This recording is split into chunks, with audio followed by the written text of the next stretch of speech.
Les bénéfices du BIM pour les architectes sont nombreux. Tout d'abord, il va leur permettre d'être beaucoup plus efficaces, de produire des projets beaucoup plus rapidement, puisque sur des technologies du type Revit, on va être capable d'automatiser la documentation du projet. Ça va leur permettre aussi de maîtriser les quantités, donc les coûts globaux du projet.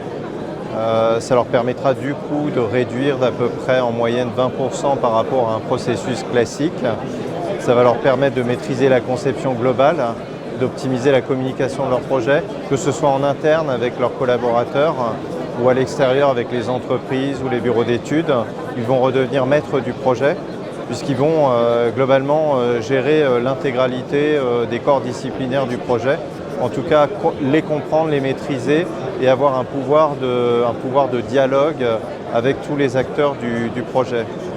Par ailleurs, ça va leur donner de la compétitivité puisque quand on est BIM au niveau international, vu que la réglementation impose le BIM dans une grande majorité de pays, sauf en France, les architectes français pourront s'exporter à l'étranger beaucoup plus facilement, répondre à des appels d'offres, participer à des concours, puisque maintenant le BIM est demandé dans quasiment une majorité des concours.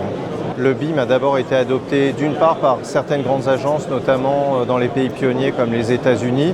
On pourrait citer SOM, Etchoquet ou Gensler. On a ensuite vu une démocratisation de l'utilisation du BIM chez tous les petits acteurs de petite et moyenne taille, entre 1 et 4, voire 15, 50 salariés au sein d'une entreprise d'architecture.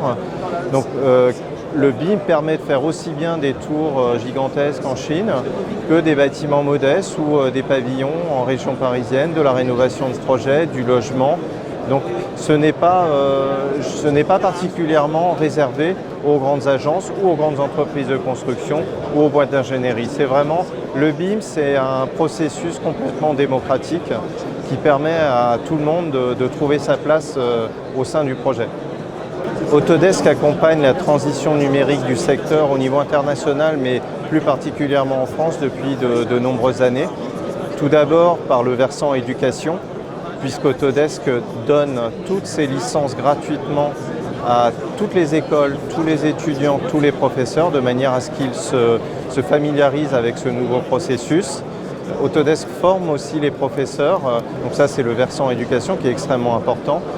Autodesk par ailleurs accompagne cette transition avec le changement de sa politique commerciale en ne permettant plus l'achat de licences perpétuelles qui avait quand même un coût qui n'était pas innocent, avec la location de licences, puisque maintenant on peut à partir de 50 € par mois avoir accès à une licence BIM.